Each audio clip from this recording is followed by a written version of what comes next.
So my name is Elik Álvarez, and I'm a composer of many composers you interview, Kaya. So thank you very much for stopping by over here.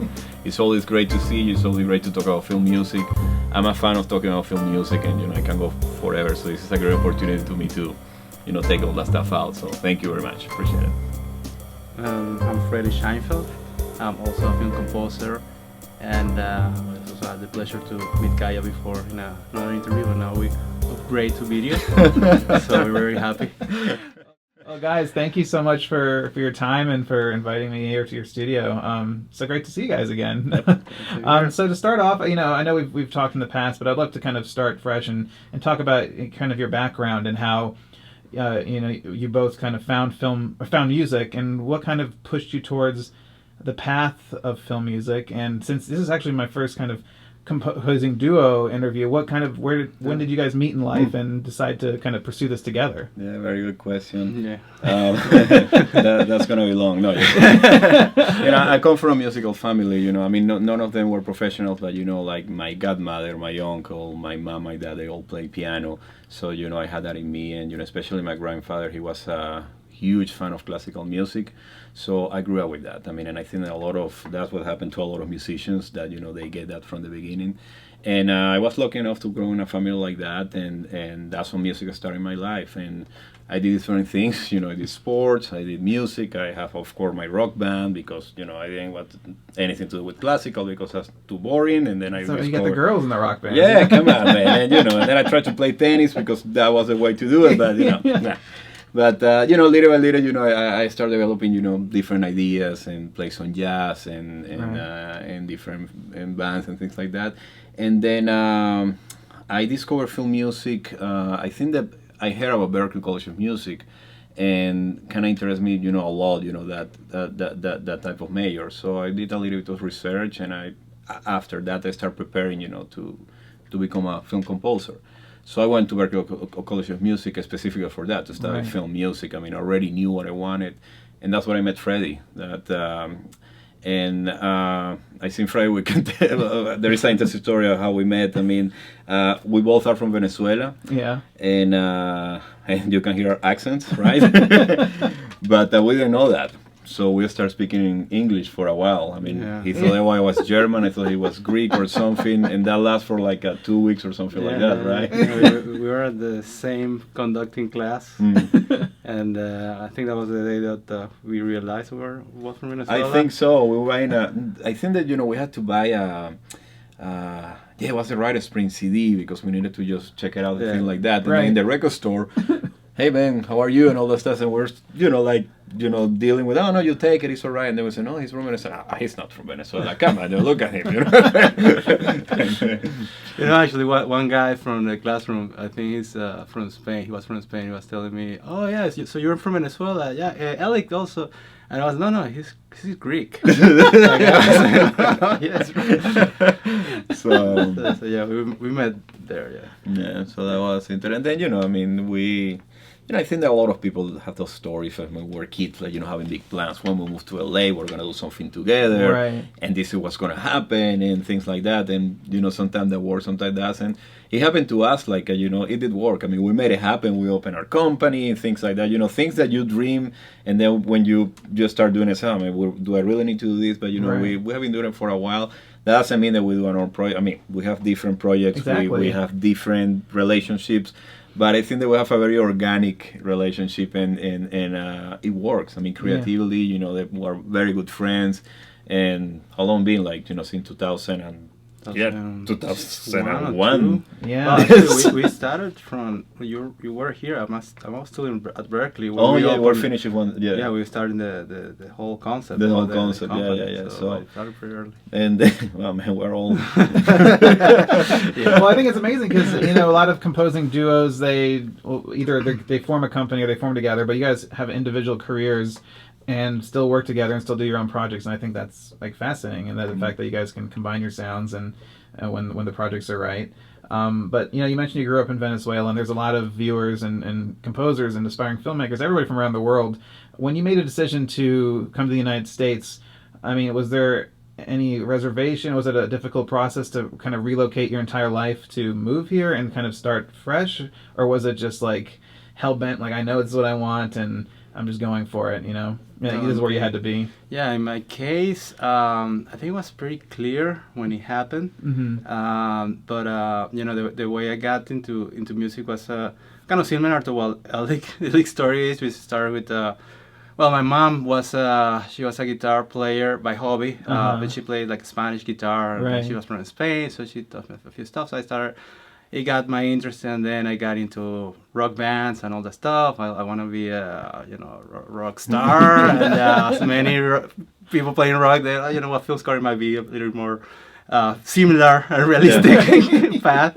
But what happened is that while I was doing all that stuff, I was also composing stuff kind of for myself, kind of more new agey kind of music, Right. kind of it was the kind of the beginnings of film music, and I didn't know that was film music at the moment.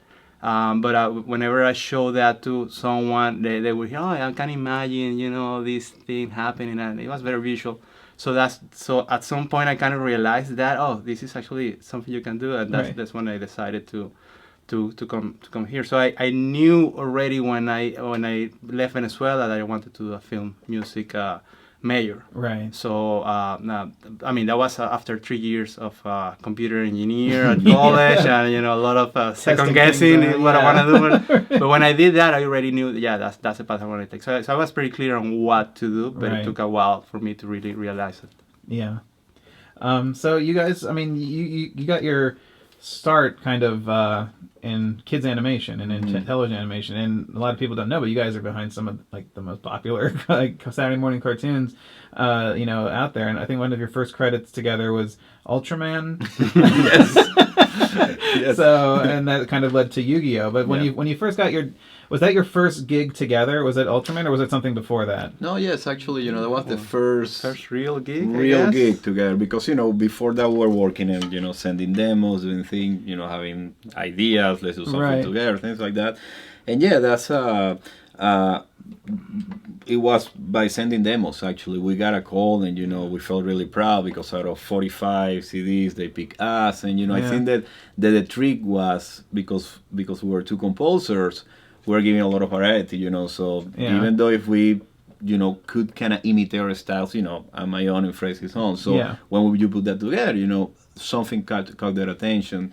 And I think that, at that point, that was for kids entertainment, Teenage Mutant Ninja Turtles, Carve, Cubics, they had like 7-8 cartoons from the same time. Joe too. So we were like the little kids there, and the junior composers. But everybody said, these guys can write so fast. Because we were two. We were sharing cues, we get assignments, and, we can turn like this. And that's how we start really getting into that. And, probably, and I think that we mentioned this in one of the interviews, one of the hardest training we ever had, because it's about huge orchestration, melodies all the time. So they really push us really hard into that, which I think that was the perfect, perfect job after finishing Berkeley and getting to LA. Yeah, so we're lucky. Yeah, it was like a PhD. Yeah, something like that. Practical. Because that, people don't realize that those shows, it's just nonstop for especially the action cartoons. It's not just comedy kind of like the old Nickelodeon cartoons, but it's like full on action, and the style, the animation style requires the music. It's for. Or were these 11-minute episodes or like full 22 minutes? 22 minutes. 22, oh wow! So that's a wall to wall, wall. And one other thing that happened to Frey and I, because of that, being able to deliver really quickly, they started calling us to all the battles cues. Yeah. Like it's so we drain all the energy we have, because so 7-8 minutes of boom boom boom boom change modulations, and that's what we say is. It's a great training, it was a really great training for everything else. And also, since we were two, we kind of, especially when we started, we kind of criticize each other a little bit. Like maybe he heard something and I heard that, and we talk about it a little bit when we were sending our first tracks. Eventually, we don't even listen to each other because there's a trust there. But the beginning was a continuation of the education, I guess, that we had. Right. So it worked very well. And we had when we got started, we were working with other composers. We were the senior composers there, and they gave us guidance too, and tips on how to achieve the sound. So it was kind of a training on one hand, but on the other hand you have to deliver because it was it was work, it was real shows that were happening. So it was a really nice way to get started. So I mean, you from Ultraman and Yu-Gi-Oh, and all these shows that Teenage Mutant Ninja Turtles, they're all kind of they fall in the same kind of genre, but each of them is so totally different and such a different style and sound. So when you first start on either of these shows from episode 1 or whatever, or when you kind of work into it, how do you define the sound of this? Like, what are you looking for that kind of goes, okay, I know this is the kind of style of music that's going to need, this is the kind of pacing and tone? The particular with these things is we don't get any 10 tracks. First of all, this is just clean animation, no music whatsoever. So there is no influence. We have a music producer, which acts as the director, and then we talk about different things. Don't use this. I mean, whatever, more contemporary, more electronic and orchestral, plain orchestral things like that. And after that, we just give it a shot. I mean, I remember with one of the Yu-Gi-Oh chapters, because they have different things. I mean, it was like this was darker, so we went really dark, like and we were enjoying this because we're getting out of what we were doing before, and all texture and things like that. It didn't go anywhere. I mean, we scored probably close to one episode, and they said over there. It's two 9-inch nails. And so meets Yu-Gi-Oh. And sometimes also, they have an idea of what they want. The producers, obviously, especially when it's a show that is it already existed. Like Yu-Gi-Oh has a few other shows that happen after, and so they have certain things that they like that they keep repeating on the show, even though the sound is different. So that is always there. But with each show, like Elik said, they start with certain ideas, and we kind of then try it out and see where we land. And so each show is different. Like for example, GX one, I think, was one of the most rock oriented kind of scores. And for that one was interesting because what happened is we started with that direction, and at some point I think like at the beginning of the show I was a little bit working a little bit more in that one because you were doing a film.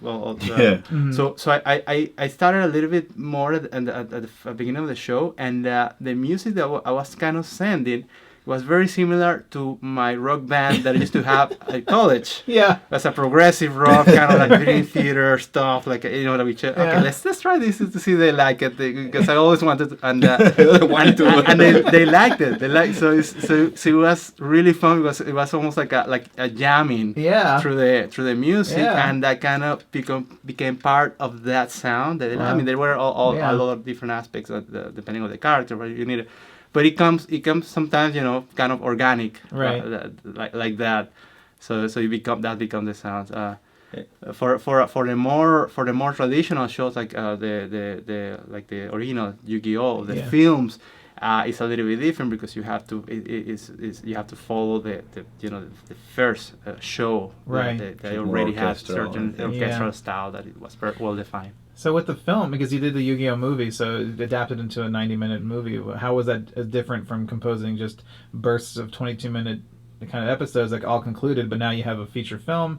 Did you bring this kind of similar music that you did in the show, or did you kind of try to create something unique for that film? This movie that came out last year, or the one in 2004? The original, the original one, because with the last year. The last one, that's another one, Yeah, I mean, that one I remember that's a good question, because I mean, again, that's how we got into Yu-Gi-Oh actually, with the movie, because before we were writing, to all the shows, but we weren't involved in original series, and we got called for the movie, and I remember that the reason why we got it is because we actually started doing something different, with just all the labyrinth cues, which weird sound effects and things like that, and they really like it, And I think that, I don't remember, but I think that Yugi goes into a labyrinth and disappears, and was totally, so we came out with some sounds, and I think that Freddy has this in library, like some really cool sounds. We put it over there, and they love it. And even something that we did with a friend of mine who is a recorder player, that with a lot of effects and weird things. I mean, he's crazy guy in Holland, and then we put it over there, and they like it, and after that we move into a more traditional Yu-Gi-Oh sound, which is orchestral with some kind of techie loops and things like that. Yeah, for that movie we kind of got we didn't really impose the style. It was something that was already there, and what they wanted. As far as those cues, we kind of influenced that a little bit because it was very specific scenes. But the style was very defined. What they wanted. I think for the other films, it's being a little bit different, especially for the last one, because that one we got involved from the beginning. So it's 2016 now. Fast forward all these years later, kind of same property. You're seeing, stuff that you've, similar thing that you've seen before, but in a completely new way. Are you drawing from those old, things, or are you completely trying to reinvent yourself every time? I think that for this one, we have a limit. There is a cap that Freddy and I, how much we can push. Right. We love to push, and when we get Yu-Gi-Oh, whatever, to try to experiment different things. But this particular one, I think that we really came out with, really wanted to read more choir and utilize the choir for a lot of what's happening in the movie, and it went through. I think that also the sounds that we were using for scenes was very organic. We never wanted to get into the techie part. Really blend really well with the orchestra. When we were doing it. So less electronic. Less electronic. And the original show had a lot of electronic combined with the orchestra. More like a loops and techie stuff. This one's a little bit more modern, I guess, because those sounds sound kind of dated. If you put it down. And I think also because of what you were saying, that since it's a film, it's a 90-minute film. It's a different approach. It's a little bit more open sound where you can't be as intense as the show. You have to leave a little more space. For the action cues we were allowed to stop at some point. To let it breathe. To let it breathe a little bit. It's even the beginning, the main title is kind of a slow pacing. Introducing you to the Yu-Gi-Oh world. We don't want to smash in the head with the whole music right away. So the pacing is a little bit different, but still pretty intense. It's still Yu-Gi-Oh.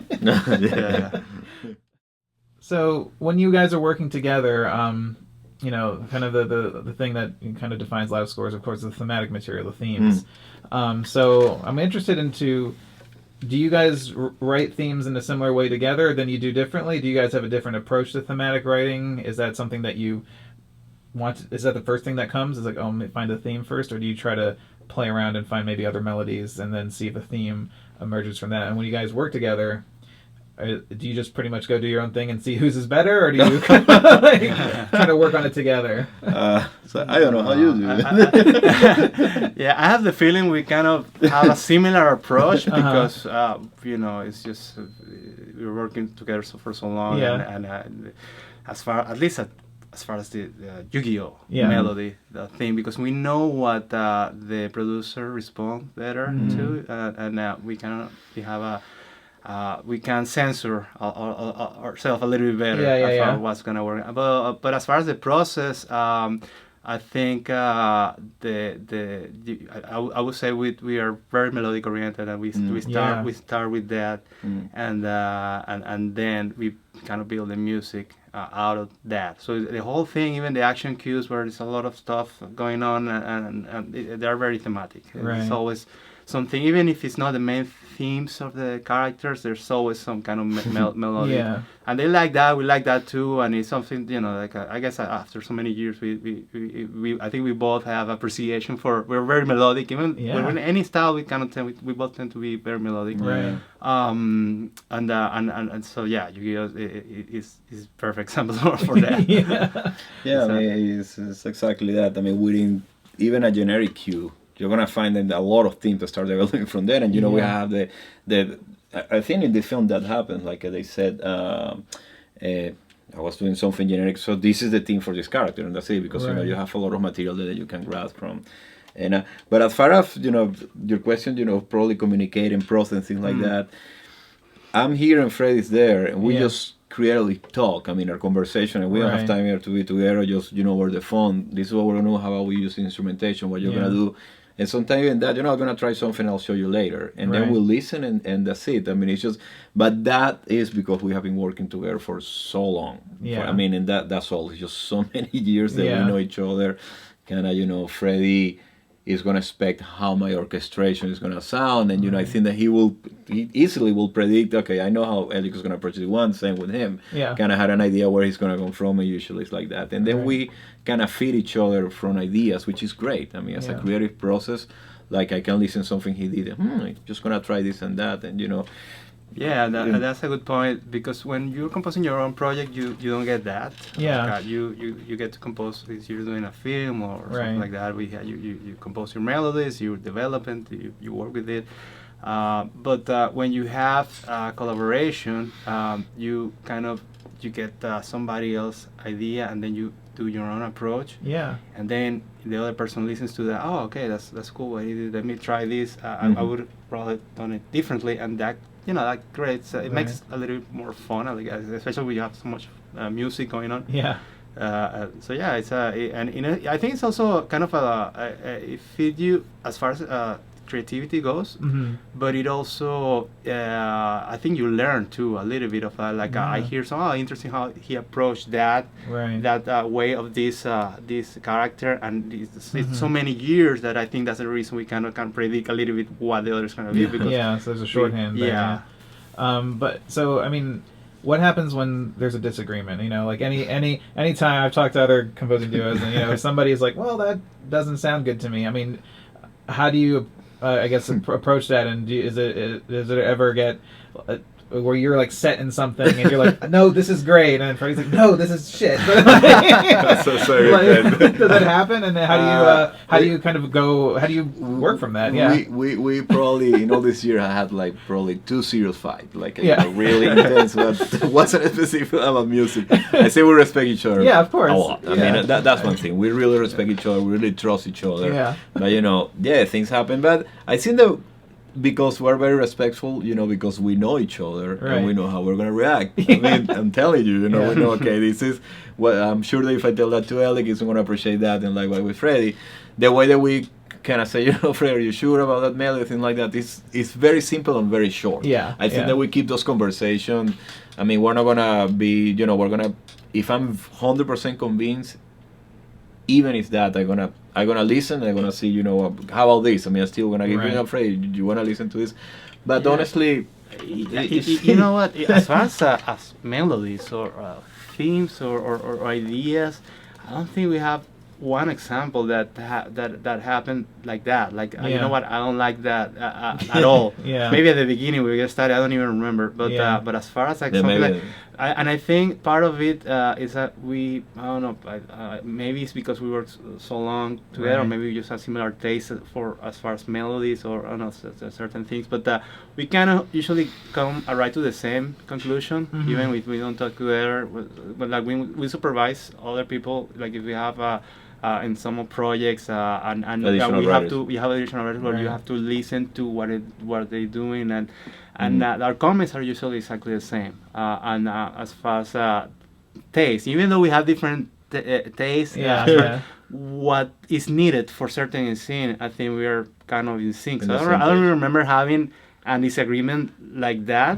Maybe ideas, maybe you could do this a little bit or different criticism, but something like, man, I hate that, dude. And Elik saying, no, but it's really cool. Why do you like it? It's amazing. And in all honesty, that never works. If somebody doesn't like it, it's like trying to convince you that this joke is really good. Why you not laughing? So it's pointless. So I do want to mention that we don't have. Sometimes you have a third partner in crime, Joel, here that works with you. So I mean, he's a great guy too. He's kind of part of the trio. Sometimes the duo becomes a trio. But so in your recent kind of works together, you've of course done such amazing work with David Attenborough and all the documentaries that you guys have done, and from Galapagos and Kingdom of Plants and Micro Monsters and Conquest of the Skies, and recently Great Barrier Reef. And I know Planet Earth kind of gets the spotlight most of the time, but you guys are doing such amazing work, and the footage and the stuff that the documentary crews are doing with Attenborough producing and narrating, it's some fantastic stuff. So I mean, that's a completely different world than narrative fiction, but when you approach these kind of documentaries, what is your kind of take on it? How do you see music playing and the goal of music in all of this? Yeah, it's as far as these particular documentaries, they have certain style because there's so many different types of documentaries, right, and you approach it differently. But for this one, we tends to be more nature oriented. Yeah. I think they all have one thing in common, which is that they give you a lot of artistic freedom as far as what you need to do with with the characters of that particular film, whether we're talking about animals, about plants, about the nature. So that tends to be very you use a lot of possibilities as far as how to approach music. So in that sense, I think it's for us it's really fun. Yeah. Like it's something that sometimes you can approach a moment very dark because you're seeing like an evil animal that's eating another one. So you go and you do a horror scene. Sometimes you have a magical moment where you do something that's going to be a little more Harry Potter words, where you have all this magic going on, and so you approach it like that. So you have all that. At the same time, you have a big arc of music, which is the whole story of the documentary. You want to tie all this stuff together, so you have kind of an underlying musical thing that is getting everything and making sense of the film. Right. So you have these two things going. You have each scene can be like a little different world. Yeah. So when you hear a soundtrack of this, there's a lot of variety of the music that you get. And I remember with Conquest of the Skies, it was almost like each piece was its own narrative. Yeah. So it almost felt like, because you're looking at birds one time and then your plants, or so it's kind of, you're just responding to the imagery. Exactly. But I think those documentaries and I love Conquest of the Skies, by the way. I think it's such a beautiful score. Thank you. Just because I grew up watching that stuff, on Discovery Channel back before it was Bigfoot documentaries, when it was actually real animals, and you just see image and sound. Like you're not hearing dialogue. You're just seeing, of course, a narration. But I think and when you're looking at pacing and dictating, are you looking at the kind of the motion on the screen, whether it's a bird's wing flapping or of course. There's the one thing that even if each scene can have their own pieces, we also use a lot of thematic material, so we can bring a theme here, maybe more clear, or maybe we just wait to the right moment to do it. Kingdom of Planet, remember, we repeat. I think there was one or two themes and we kept bringing it all the time. With Conquest, we kind of saved that. For the opening, one thing in the middle, and then the ending, and then there were some other themes within the documentary. But as far as the space, yes. If you see, you react, in my opinion, exactly as you react to a film, to a a narrative film, because you see, probably what the bird is saying. You cannot get into that. I remember this cue that is called. Dance of the Starlings, and it's a dance. That's what it is. 3/4, 6/8, and then that's what they were doing. They were dancing, so it sounds like a dance. Right. And that's what it is. And we can approach it different way. I think that Freddy did also the Vultures, right? There was like a very dark. We were laughing at because these bad birds or whatever, and it sounded like that. So we really get into that. And with Kingdom of Plants, bringing back that comment. With music, we have to. Those are flowers that are like this. Yeah. So David is speaking and you see a flower doing this, maybe it moves like this. And so we need to score the whole thing so we can bring life to it, Yeah, That's what it is. Absolutely. Yeah. Besides that, I think this kind of documentary is a little bit different from what you would say if you were doing a film about specific something that happened, some kind of news, some kind of historic thing that you want to document. It's a different field because for that you want to be very objective. You don't want to try to convince the people one way to another. In an ideal project, and so the music kind of have to stay neutral, and that's a little bit different because you have to be very careful with what you say. But with these cases, we have a little more freedom because you can be very emotional when you need it to be, and it's fine. It's you're talking as long as like you say you're respecting the main structure. You can play a little bit more with those little moments. Right. Absolutely. So kind of looking at maybe not just your works together, these questions a little bit more generic and your individual approaches. I always like to ask composers, what's the first thing? What pulls the first note out of you? Like when you're looking, do you look at the script first if you're lucky enough to be involved early? Do you wait till you see the first cut, and is it the characters? Is it maybe the cinematography or the story itself? I mean, what goes? All right, I know exactly. That's when the first note comes. Like, what is that point?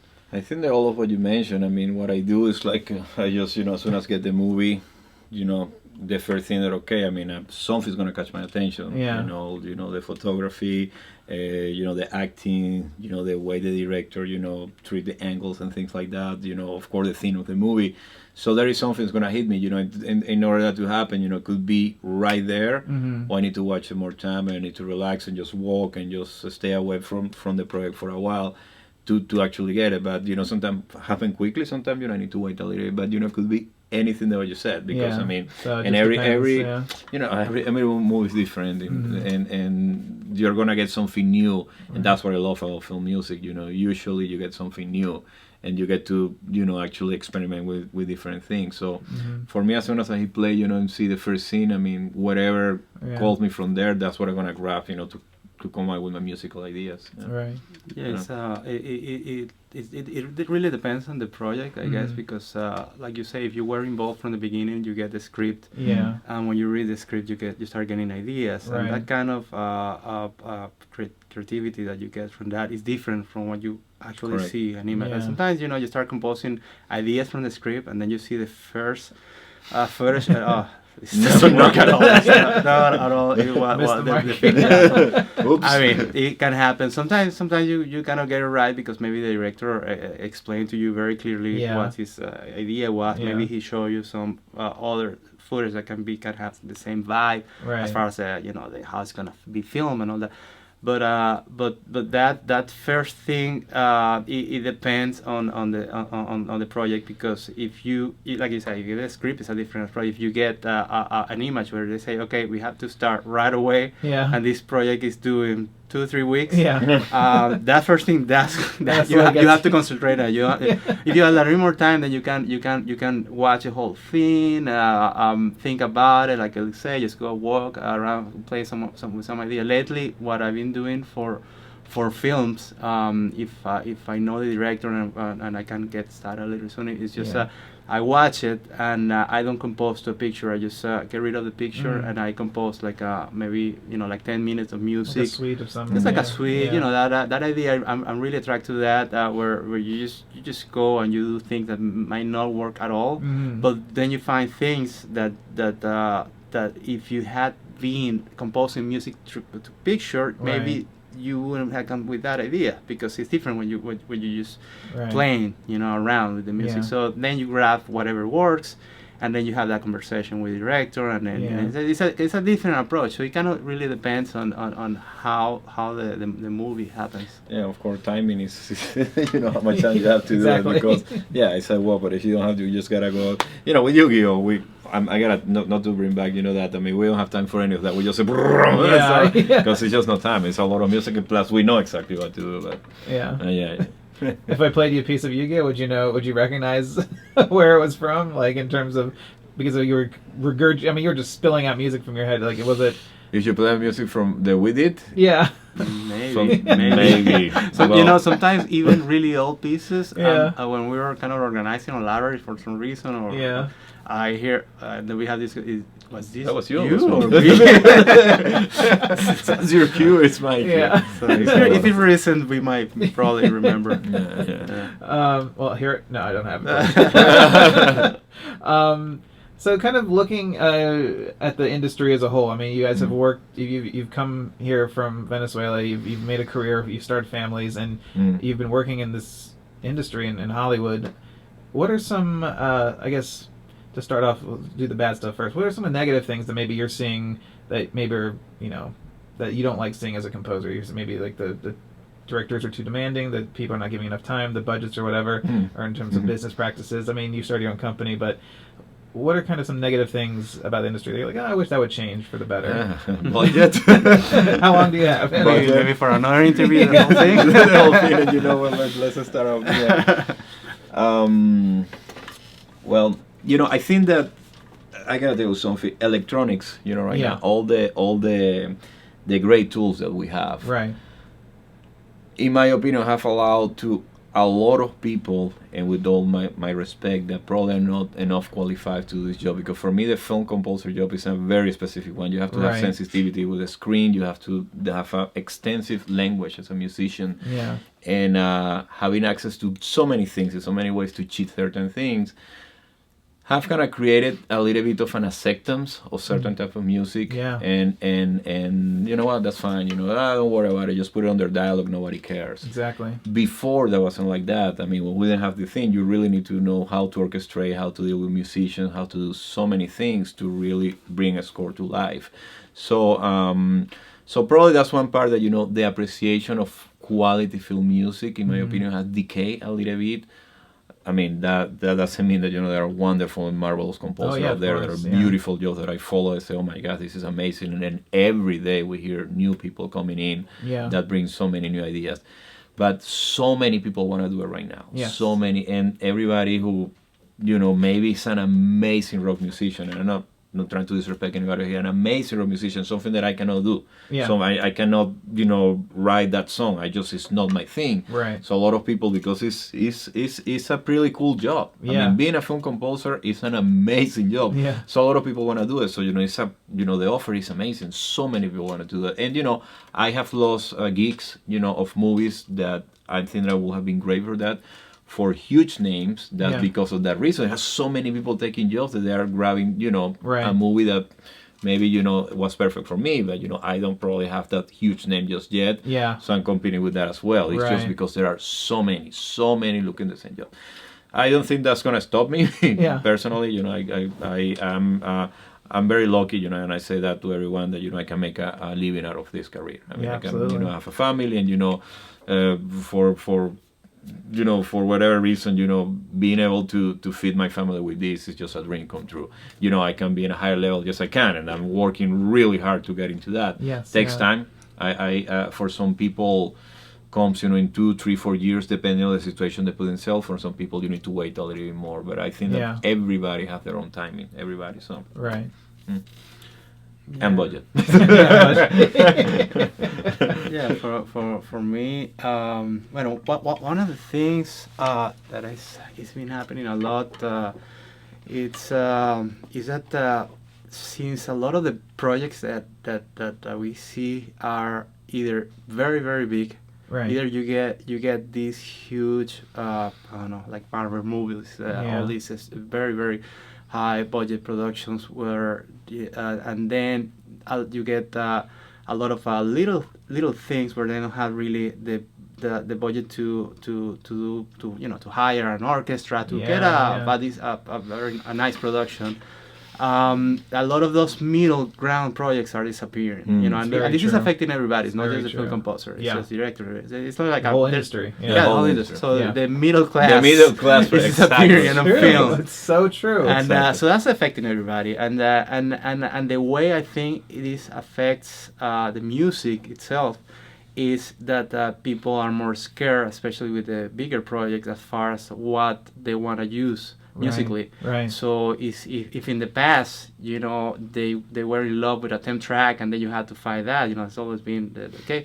Now it's a little bit even harder because not only they're in love with that, is that you have to follow certain trends that have been working. And there are certain composers that I admire a lot, that they are setting a lot of those trends because of the projects that are doing and because of the styles. Right. And sometimes you really have to follow that. And if you do it, you get into that fight where you try to do your stuff. I mean, it's a process, that's fine. Yeah. But what happened is a lot of the new composers are starting out, they hear this and this is what film music. So they maybe forget a little bit of all other possibilities and ways that you can approach a score. Right. So everything is becoming very similar. So a lot of the scores sound very, that common high red electronic. That there's sometimes, there's really cool stuff with that. Don't I'm not saying that I'm criticizing that, and I love that stuff. Yeah, yeah. Just how many of that stuff is. Yeah, it's just a lot of that can be also very similar. If you don't have any element that's gonna separate themselves, you have a melodic element, maybe an harmonic maybe a sonoric element. It can be a cool sound. You're not a good designer, and that's right. If you just put in stuff there that you buy and sample, everything is becoming a kind of a bland thing. Wash of sound. Yeah. So and people, the problem is that people get used to that. Everybody, the producers, the directors, the new composers maybe, right, and the audience. So when that becomes a trend, you kind of have to follow that. So it becomes a little bit harder. So whatever was successful, we'll do it again. You'll do it again instead of trying something new, which But I always make a point. If you look at all the Best Picture winners of the past, 15 years or 10 years, you just watch from the 90s onwards as the budgets of all those Best Picture winners. I'm not saying that the Oscars are that's the meter of great film, but those are top pictures, really good, well-made films. And Moonlight, $2 million budget. That's something that Marvel spends in 2 commercials, exactly, to advertise their movie. And then, I grew up with Forrest Gump and Gladiator and Lord of the Rings. These big films that were, $100 million range. Nothing crazy, but it is crazy that all the quality, the middle class. You're right. It's been disappeared. Even that, exactly. Even that or nothing. So yeah. But to wrap up on a good note, what are some good trends that you're seeing? Something that are really positive that you're going, well, this is really good. We should see more of that, and that really kind of inspiring you as professionals in industry that really kind of make you like, oh, I'm glad this is going. I'm glad I'm working in this industry because of these good things that are happening. I think there is a lot of new directors coming up. Young directors, and especially because of the new platforms that. One part, I don't want to talk about performance royalties or anything like that, Netflix and things like that, what that really means. But they are giving that kind of platform, they are doing so many series and so many movies because they are giving opportunities, to actually create new things. I mean, even the same way that I said, there are so many people doing it, and also these new people, having the opportunity to put their hands in a project. So even if they're low budget, they are there. You never know what can happen. You can write an amazing score and then you can win awards because of you write a score and they only gave you, $20,000, $15,000 to write the whole thing. And you just say, I'm going to do it because I love this film. I think that we get, now we have the chance to see a lot of stuff happening. And then kind of you can say, you maybe put yourself in a position that you can watch and make a decision. You know what? I'm gonna invest in this. I'm gonna go with you. Let's go and see what happens. Right. At least you have the chance, to see good films and young directors, fresh new talent coming in because those opportunities and very young people. So I think that's great. I mean that's fantastic in my opinion that is happening. Yeah, I also see something interesting happening because of that. All the stuff that happening on streaming on. All this new production, I mean, there's so much stuff that, on one hand, that can be overwhelming. But on the other hand, there's a really interesting creative aspect that's happening. That, like you said, something that I've been hearing that I think might be a trend. There's so much stuff that you to really. So in order for people to really appreciate what you're doing, and at least to hear it. It have to be something really different. I mean, because there's too much noise right now. Right, yeah. And so some of the new series and that really people are appreciating are very, very creative. Everything, all the aspects, like the way they film it, the way they act it, the way they edit it, and the music too. I'm hearing some stuff. Oh, that's really cool. And I think that's only possible because the director understands that, like, okay, no, we need to do something very different. We cannot just do the traditional approach of scoring, of edit. It has to be something that is gonna put you in a different place for all the stuff. So I think that's very interesting. I think this low budget stuff, I mean, also gives you the chance to be risky. Yeah. Because I mean, this is what I want to do and I see what's happening. You try different things, and so taking risk in that sense, I mean, it's a good thing in my opinion. You can do it. Yeah. Well, I want to thank you guys so much for your time today and for talking about your work and your careers and sharing your insight about the industry and you guys just alone and together, you guys do such amazing work, and I've been such a fan of yours, listening to you guys grow as composers, so it's been such an honor to sit down and talk to you tonight. Thank you so much, Kaya. Thank you for supporting all this. I mean, you do such an amazing job, for the film music community and for the film community in general. You're everywhere, so that's so cool. There are people that don't know us, and it's great that you have this this way of showing these are the people that are behind Yu-Gi-Oh. Yeah, exactly. And I know they're huge fans of the show, so it's nice that more people are not in film music too in general. Exactly. Like more fans of it. Right. Yeah. That's definitely important. Well, right. Thanks so much. Thank you. Thank you. Thank you.